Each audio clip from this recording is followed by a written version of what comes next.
Welcome to another episode of Dying Out Loud, the podcast where nothing is left unsaid. We unpack our hearts and our emotions and we share them with each other to help each other live, grow, and thrive. Today, my guest is Luana. Luana has been a leader that I've been fortunate enough to work with for the last several years. And this episode really celebrates the kind of leadership that transcends titles and expectations.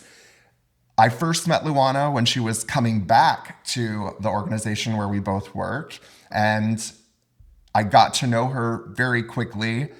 And as I was coming back into work at that point in time, I think I was in such a vulnerable state. Our relationship was really able to get to a deep level very quickly. Luana's steady presence, the way that she advocates for people, and her commitment to a human first type of leadership really created a space for me at work, and not just the space, but also the support to really thrive in the midst of this diagnosis. It is something truly that I never thought was possible. And that's why I'm so excited to have Luana on today, so that I can share a little bit about that appreciation with her and deliver a message of gratitude. Luana, thank you so much for agreeing to be on, and welcome to Dying Out Loud. Oh, thank you, Kris. Such a pleasure being here. Thank you for inviting me. Super excited about our talk. Yes, let's start it. Awesome. Perfect. I love that. I'd definitely love to start back thinking about when you first came back to Gale. You obviously were walking back into a role. You knew some folks in the organization, but you also inherited a whole new group of people that you weren't familiar with, like myself. What was in your head as you were starting to create those relationships with folks? I remember the very first time that we were able to connect via Teams. I remember some of that conversation.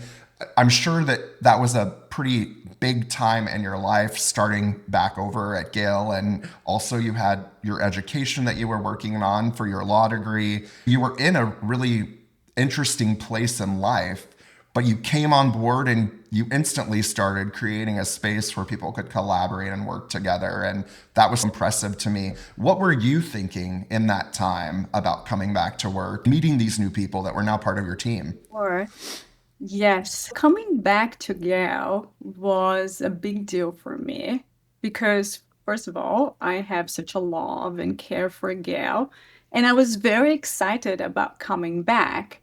But at the same time, I knew Gale changed. When I was with Gail before, Gail was a small agency. I think we are a total of 150 employees globally. And I was coming back, and Gail was 800 employees. So it's going to be different challenges, different needs, different people. I didn't want to come back with a pre expectation because I knew Gail and I worked with Gail before. I want to come back and take advantage of that because I had the relationship with LT and as well with those that the employees that stay there for that long. I knew the core value of Gales. I knew the business, what we serve to our clients, but also I want to come with a very open mind and hear what Gale is about, what things change, and connect with my people, but also connect with my new team. Because when I was in Gale before, I think my team was it was small, in total of 5 people. I started the HR from scratch for Gale. And now I came back and we were 30 people. My first step was let me connect with our people and understand their needs, their aspirations, and as well what's working well at Gale. I broke down my meetings, and that took me probably 3 weeks getting to know people in Gale, our Gs, getting to know, I knew the LT, but connecting with LT and understand their mindset, their aspirations, and key players in Gale, and make sure I was getting to know my people, my team. And that's when we met. And when Yep. at that first stage of a relationship, it's very important to understand, yes, you, in terms of what's the expertise you bring to my team and how you're master of craft, because I can use that expertise to maximize what we do at Gale and how we serve our people. But it's much more than that, Kris. I want to get to know you in your personal level and understand who you are and your weakness, because that weakness is really important, in my view, for what you add to our people, the value you create for Gal. So that's when we met, and I got all that in that session. I love that. I love that. I think whenever we had that first conversation, the mark that you left on me at that time was how big your heart is. And I don't know where that comes from. I know our parents tend to give a little bit of the heart and soul that we bring as adults and as fully realized versions of ourselves. But I'm curious, you obviously have done some big things in life. You moved from Brazil to the United States. First and foremost, that takes a courage that I don't think a lot of people possess. And I don't think a lot of people really understand what it means to pursue opportunity far away from home. And I'm curious, is that part of the heart that you lead with? Because that heart is something that I have really, I think, unleashed in myself. I don't know if I've ever led with as much heart as I lead with currently today. And I think that's in part by watching you do it gracefully. Are there any secrets to showing up not only authentically, but with the natural ability to create space and comfort for people however they come to the conversation? Sure. Yeah, I believe our personal stories play a huge role in what we do.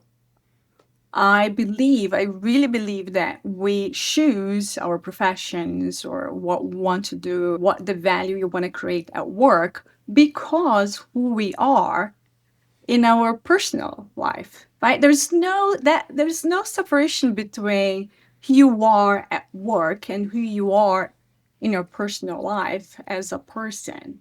That separation that people usually reinforce or keep saying, that's a lie. That's a big lie.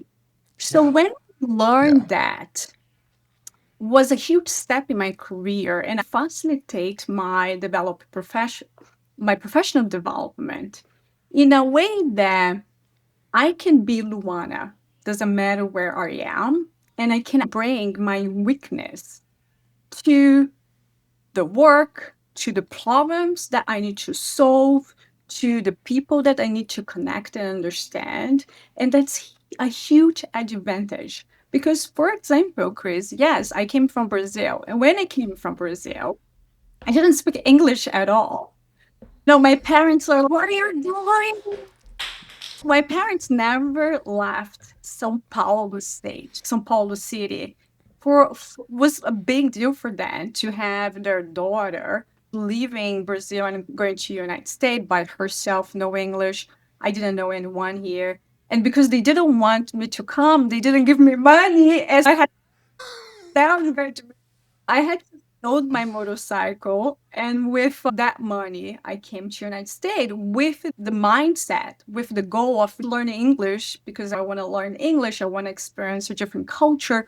And once I came back to Brazil, I can get a very good job because I will be adding all these extra qualities and skill sets.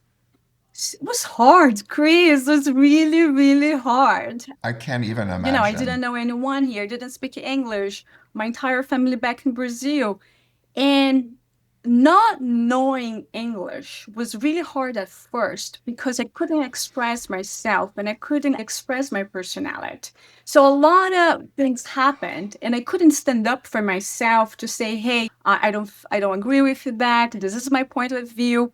That affect my self-esteem and my confidence at first. So when I learned English, then I was concerned about can I express myself properly in a second language? I have an accent. Oh, do I understand American culture?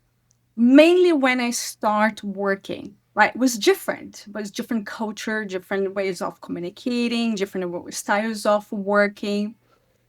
And this type of questions really held me back because when I was interacting with people, I was not myself. I was thinking, and that disconnection with myself reflect on how I could connect with the other a person that I was trying to understand and trying to connect and trying to help somehow for working with HR. I overcome that and I realized that everybody has this type of questions. So it is my job through the working with HR to help people overcome that questions, their doubts, and maximize their potential of in at work through who they are, right? Who they really are, and bring that uniqueness because that's how we can do great things. That's when innovation happens. That's when we solve problems with creativity. So I want to Kris the way Kris is. And I want to Kris with that professional and personal baggage because Kris at that moment was going through a very complicated personal situation that I need to listen to that. I need to be open to that and use that to help Kris at work and at the same time use that time to help our people and create projects under Yeah. HR. Yeah. And I think there's so much power in that too. As an employee of any organization, I think I feel really lucky and fortunate to have been able to have a voice at that moment. Early on, I remember right before I came back to work, there was a moment where I don't know if I'm going to actually go forward even with life, let alone go back into a career. And really the strategic and client side of my career I knew was past. And I was pretty terrified because that was the value that I'd always brought to the table was my ability to build relationships with people, to solve client problems and deliver the solutions that they didn't even realize they were looking for. And now I was in a place where I couldn't be the client person that I had been my entire life because I wasn't going to be able to be at a client's beck and call anymore. And whenever I was starting to explore my coming back, and if so, what capacity. I was fortunate enough to be working for Leo at the time, and Leo told Brad, "This is somebody that we don't want to lose.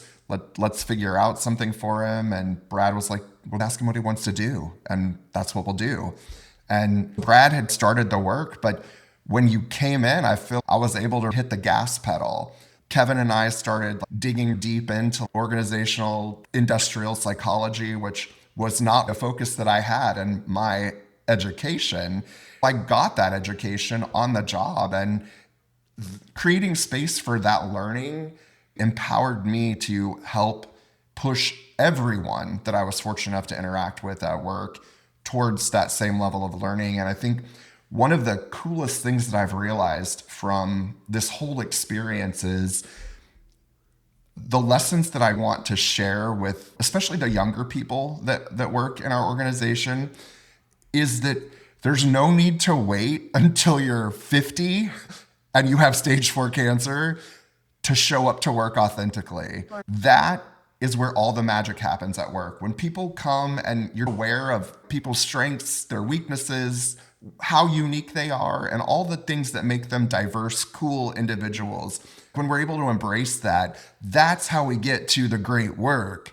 It's by the great people and the things that they bring to the table, and then leaning into that collaboration. I think it's been a masterclass in creating on the receiving end of it. I think that everything that happened was exactly what my hope is, that everyone dealing with a similar situation gets to experience from the work part, because I honestly think that the way that Gail supported me through this actually extended my life. I've already beat the 9 month mark, I beat the 2 year mark, and I am weeks away from the 3 year mark.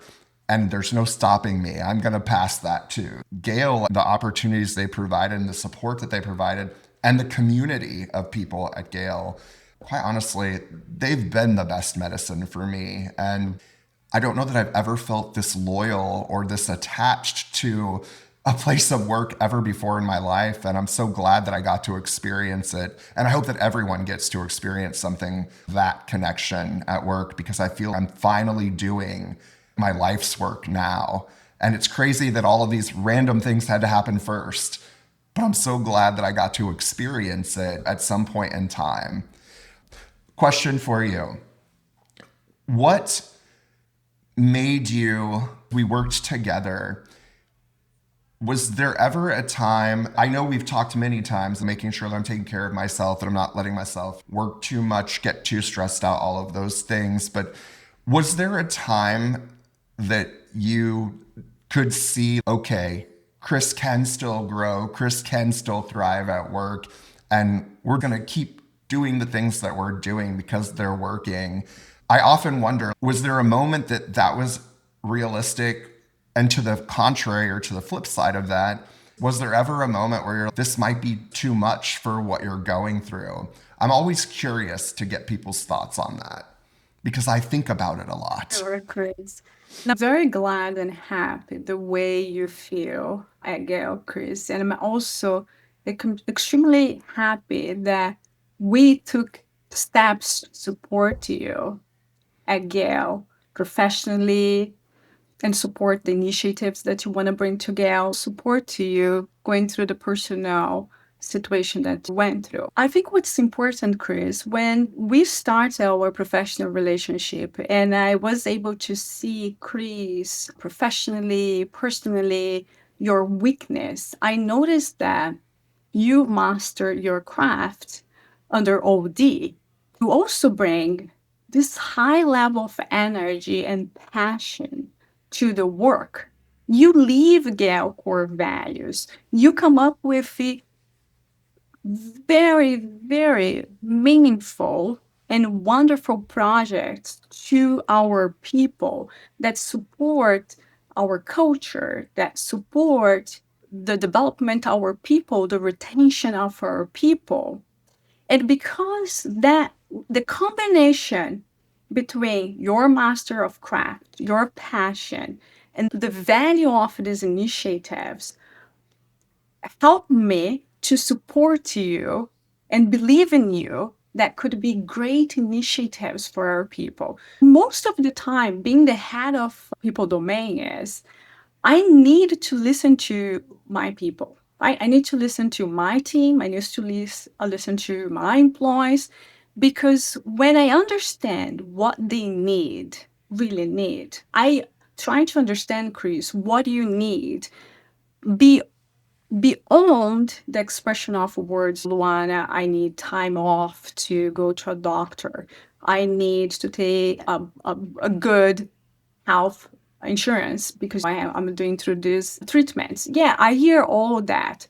But I also heard that you want to make sure you add a huge value and your work is extremely impactful to our people. When I felt that, it's my obligation to set up the environment and the path to for you to get there because that's going to fulfill you professionally and personally. But that I can take advantage to improve everyone else. Well, if Yeah. that's a need of yours to come up with projects to develop the awareness of cancer. This is important for you, Kris, but that's extremely important for my population, Yeah. employees. I took advantage of a good portion of my job is to identify these opportunities and the impact of these opportunities and multiply to the entire organization. I hope that by offering this type of initiatives and projects that you brought to Gale, then we can set up be the first movers or be the examples for the entire industry, and then for the Yeah. and make a huge difference. That's why I always support you. Yes, I want to support you as my employee, personally, but also, Kris, my goal here is to make sure I potentialize the initiatives for my people because culture is important. Because I knew if I Yeah. support you on that, you're going to be extremely emotionally engaged at Gale. That means translating to high productivity. That Yep. translating to turn on like I knew you were going to stay with us for a long time, and I hope you make Please. no, no, I mean this stay with us, Kris, instead of leaving to another organization. I'm also thinking about the business side. I want a high productivity. I want to make sure I'm building the right culture for Gal. I want initiatives that have high return of investment. And productivity it is linked back with emotionally being engaged at Gal. And people to that Yep. point when they do things that they believe in, when they do things that they are passionate about, then most of the time, these things are linked back with who they are and their uniqueness that they bring at work. Everything is connected at the end.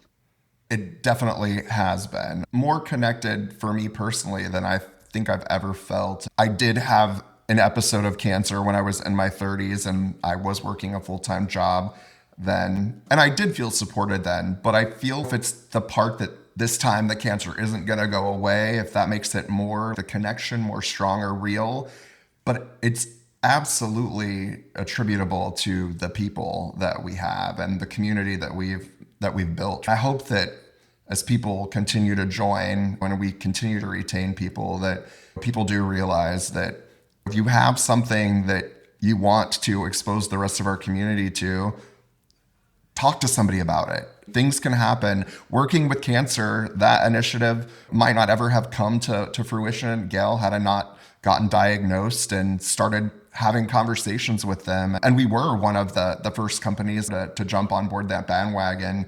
And I think we did help set some standards for the industry. I think they have 3,000 people now, or organizations that have joined that initiative. And it was less than 1,000 whenever we signed on. So some of the work that we've done, even, I know we've had some press releases about our involvement with them.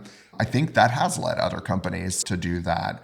That's something that I definitely feel a little bit proud of because it's casting a stone into a pond. You never know how far those ripples will reach. But that, much this podcast, I mean, I hope the ripples are far and wide and, that people at Gale realize whenever they need to fall back on the things that we built around working with cancer, that they realize all of those things, great insurance, it all is there ready for you. You don't have to work hard to make sure that you're taking advantage and getting the best care that you can get. And that's something that you all built as you were assembling benefit packages, thinking about the ways that you could take care of people. And I'm so thankful for that. I feel this is a really good time to share with you a little message that I wrote for you. I don't know if I told you this before, but over the course of the last 3 years, during my chemo appointments, when I first started my treatments, I was in the chemo chair for 8 hours, and I wrote a lot during that time. And over the course of the last 3 years, I've collected 74 letters to individuals that I wrote in the times that I was sitting in the hospital. I have a letter that I wrote to you, and I'm going to share that with you now. I am going to read because I don't want to paraphrase, overlook any of the things that I actually purposefully wrote in here. Luana, you saw more in me than I believed was still possible. When I thought the best parts of my professional life might be behind me, you helped me build a foundation for something that became even more meaningful. You didn't just provide support for me, but you also encouraged me. And you didn't just check in with me, you stayed present. You didn't just say the right things, you also did the right things.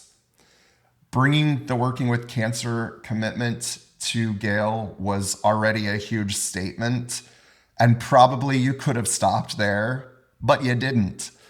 What you've done since, the way that you cheer me on, the way that you ask how I really am, the way that you push me to keep learning and creating, it has definitely shown me what real, authentic leadership looks like. The care and the space that you've provided me has been transformational, not only in my health journey, but in my journey as a human. And this experience working with you, being part of your team, has far exceeded what I thought was possible after getting my diagnosis. So I want to thank you for making me feel I still belong, like I still matter, and I still have something to give. And that gratitude is something that I will carry with me as long as I can. So today, I want to thank you for being you and for having an amazing heart that is truly a servant's heart, one that looks to give back to people and truly help them make their lives better. So thank you. Thank you, Kris. Very meaningful. It's I'll add. I really it's love it. Thank you. It's been amazing. It truly has been. I never thought in life that it would be possible to grow so much as a human as I have these last 3 years. The sheer fact that I'm almost to the 3 year mark and I have enough energy to do this in my spare time.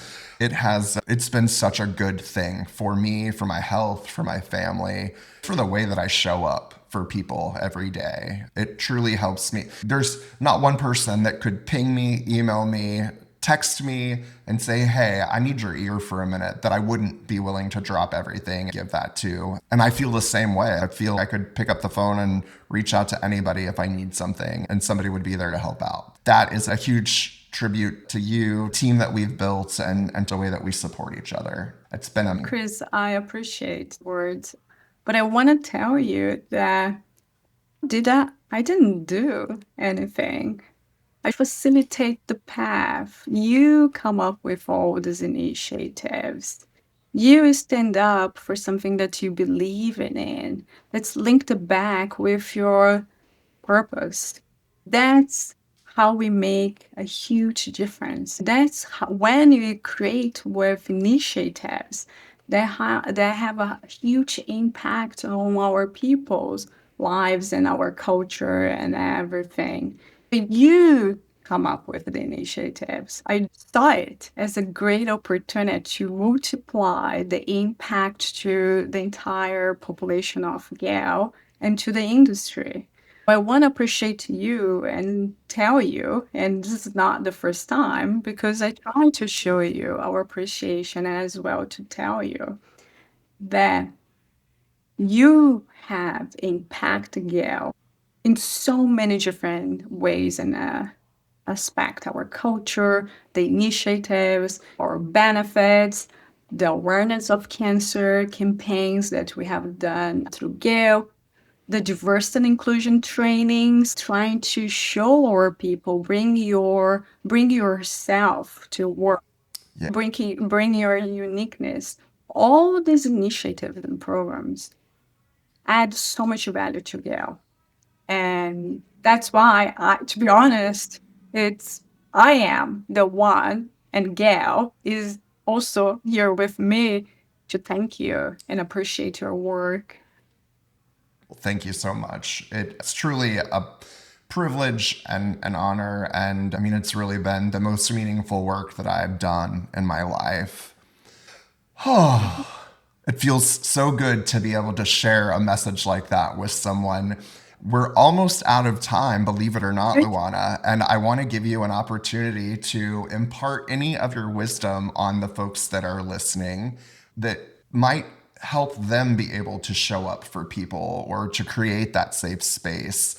Anything you might have to offer in regards to that for people that are listening and wondering how they can have the impact on people that you've had on me. I would say to anyone, mainly to leaders, right? That if whatever they're doing, whatever their positions are, there is a high probability that they shows that because it's linked back with their personality and identity. There is a reason, there is a why you are doing what you are doing.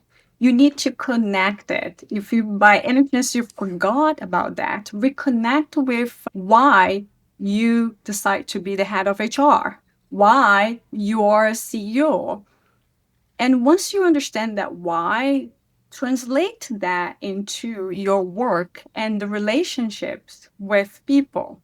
Because by doing that, you're going to bring your uniqueness, yourself, and that's going to increase the probability of you understanding your people, what they need, and how best you can serve them.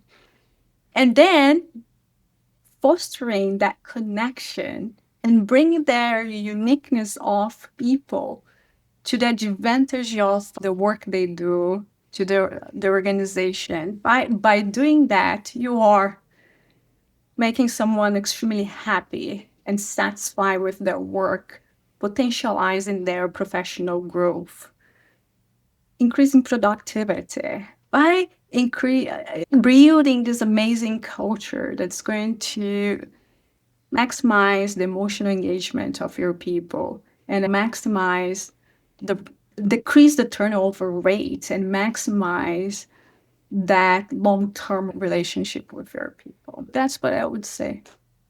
I love that. That is the most perfect place that we could end. And with that, folks, I'll just add is not today, nor has it ever been about being perfect. It's all about presence. It's about choosing to show up, especially when things get hard for people.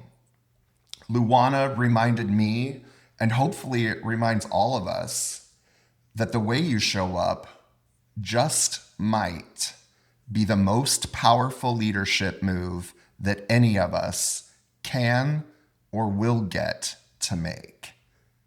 Folks, that's it for today.